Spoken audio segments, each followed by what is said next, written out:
Going to continue reading from where I left off. Let's turn this recorder on. And I'll leave off where I'll start where I left off. The rational mind seeks to know the facts of the past in order to ensure a future that corrects the problems of the past. Security to the rational mind is external, based upon putting the facts together like parts of a giant puzzle. The particle mind cannot see the whole picture. It is not capable because the whole picture can only be grasped by including nonlinear and hyperspatial dynamics. It can only be grasped holodynamically. The particle mind, unable to grasp the whole, is fear-driven. It develops holodynes that need control and want to take over anything not understood. These holodynes are addictive in their own nature. They orchestrate the field of addiction. They are participants in the dance of addiction. Usually they do not know they are out of control. They only know they must depend totally upon what they rationally know, and in such limited state they are immature and externally dependent. Because they are dependent on the external information, they resonate with the coherent frequency that encourages dependency. The rational parent is locked into the dependency dance.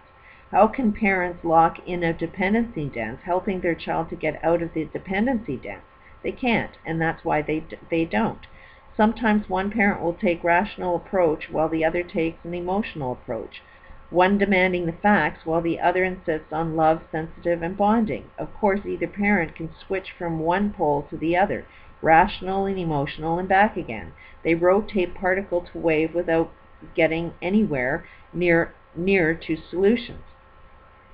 And that's like a lot of what these elites are doing, is they're completely addicted to control, that they need to control the whole friggin' planet, but they lack self-control. So that's their issue. You see what other people's issues are by what they are addicted to.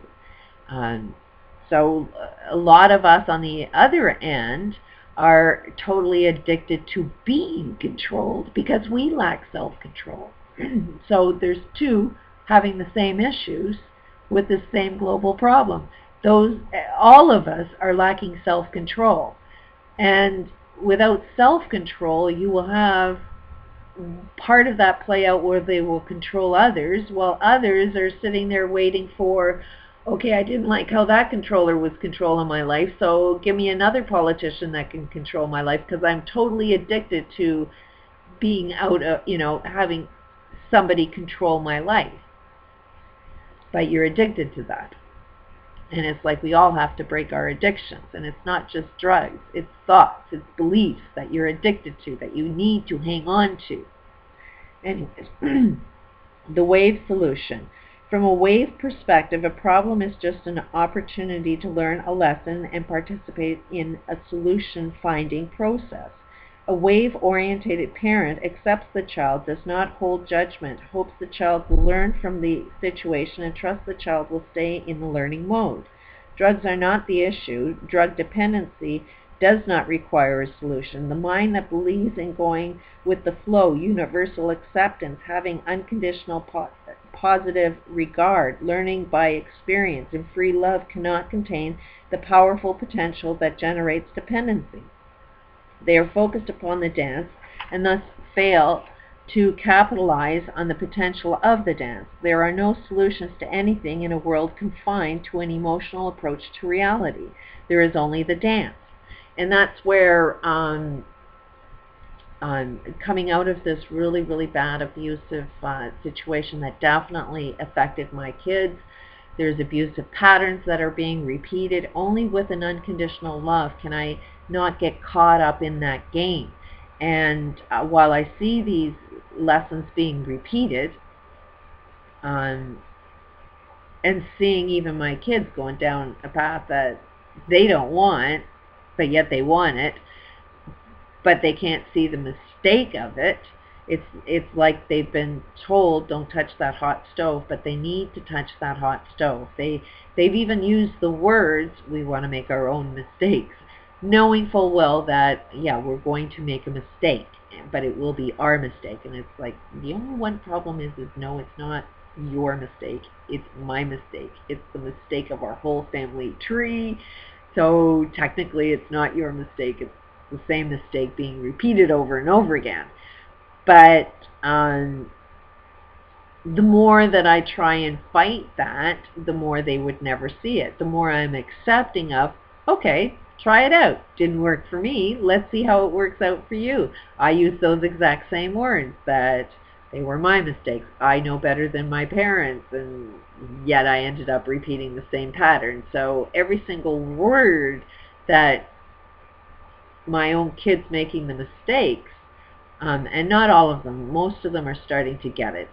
It is, the more I end up learning this, the more I accept this, the more I see my own kids breaking the patterns that they're not being repeated. But the more closed-minded they are, the more stubborn they are, the more they are fighting something, the more they don't get it. The more I am more accepting and just, hey, learn from your lesson and allow that, then all of a sudden they're like, what do you mean? And then they stop, and the process of healing begins. But it can only happen when you are accepting. This book is, for me, when I found these books, it wasn't because I was looking for answers. It was because I kind of knew this stuff, but nobody would believe me. So it's like every single aspect of any one of these 6 books are exactly what I've been able to perceive in the world, but nobody else believes it. And I found that the more and more and more that I tried to push, the more I ended up turning into being the problem. So it's like, I have zero need for anybody to get this. It's just something that I find really interesting. It really, really works for me. May not work for you at all. Maybe all bullshit reading. If you need to go and find mistakes or find solutions your way, have at it. On the other hand, this is how I could get a house that just showed up. This is how I solved every problem that I experienced. And this is how I always take advantage of anything that appears to be negative. I can see the positive and use that positive to my advantage. And a lot of people won't see the advantages that I will be using because they're busy judging it from their perspective of how they don't see that as a solution. To me, I do. It's our insanity right now, and we have so much fear and so, just negative energy. If you're in fear and doubtful and all of that, you will never see what's really going on. You'll only see the fear that's inside you. Anyways, I'll keep reading. The holodynamic solution. From the holodynamic perspective, the invitation to love generates such depth that the real intent of drug abuse is unveiled and potentialized. To get out of the dependency dance, one must focus on the intent of the holodynes that are causing dependency and abuse. Potential of family and culture, field dynamics that are being acted out, influence of parallel worlds, and covenants that create the situation. Every person involved becomes part of the environment that allows their fullest potential to unfold. Drugs are not the issue. They are never the issue, except to the particle mind. There is no issue in the wave mind. There is only the dance. From the holodynamic view, the entire field of dependence is an invitation to mature. The problem of dependency is caused by an emerging potential. When parents align with that potential, they own it and thus become the problem and the solution at the one and same time. One is healed by his or her condition, not healed from it. It does not move one from very far along the road toward success when one is classified as sick or in need of help. Labels cover incompetence. Rather, the addict, no matter what age or what type of addiction, is choosing avoidance of adulthood. By adulthood, I mean the state of being responsible for one's reality. In other words, adults are responsible or able to respond to our multidimensional reality. Adults recognize that drugs may be symptoms of an emerging independence. They may be the symptom of raising curiosity, social coherence, rebellion against old, dead beliefs, or even a desire for taking charge of one's own life. It also may be part of an interactive field in which the family collectively has cultivated a drug-dependent child. Drug dependency can serve the family as in the acting out of repressed family tension or even rebellion. The rebellion holodynes seek their own safety while making everyone else do the work. Thus the weakest, most vulnerable, our most sensitive person, the person who acts the child, for example, becomes the addict. The holodynes that are instrumental in such dynamics may be hundreds of years old. The dependency dynamics occur among families who are religiously addicted, socially dependent, or defined by status. It is also possible that drug dependency can be interwoven with other worlds, other lessons, and other people who are also learning from this experience.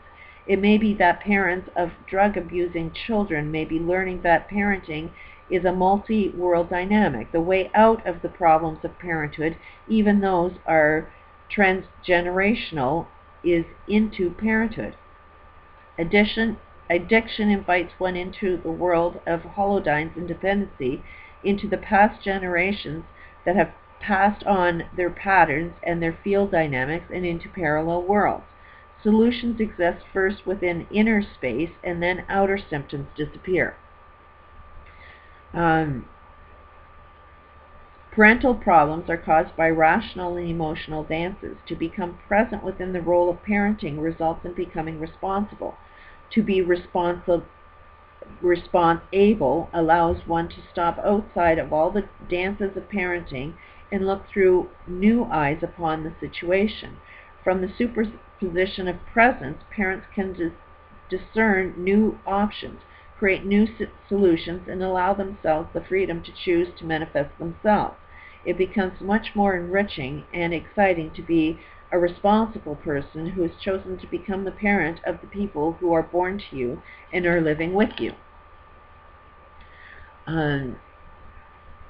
One soon realizes that being present within a dynamic, multiple-dimensional field means that in some world this dependent, problematic child to whom you may have given birth may well be your parent in a parallel dimension. There's an interesting thought. Or your child may be acting out the role of problem child because of some covenant made in hyperspace. Accessing and transforming information from parallel worlds can directly impact this world. Dance positions here can change when their counter position in other worlds are transformed. Even in the Soviet Union, we taught such basics. Presence allows access. To become present within the moment is to recognize the deeper dimensions of one's full potential self and align with the emerging potential of the situation. Pretty interesting stuff. A present parent is first a person. The present parent is a friend who recognizes in the child another person. With that recognition comes the understanding that the small person or child has all the wisdom and knowing of a multi-dimensions of life. In this state of being, the holodynamics of a child become more evident. The full potential of the child is called into a dance. Using both the parent's full potential self as a guide and the full potential of the child as a guide. Dancers can sense more fully the potential of any set of circumstances. Solutions emerge from the people who have identified problems.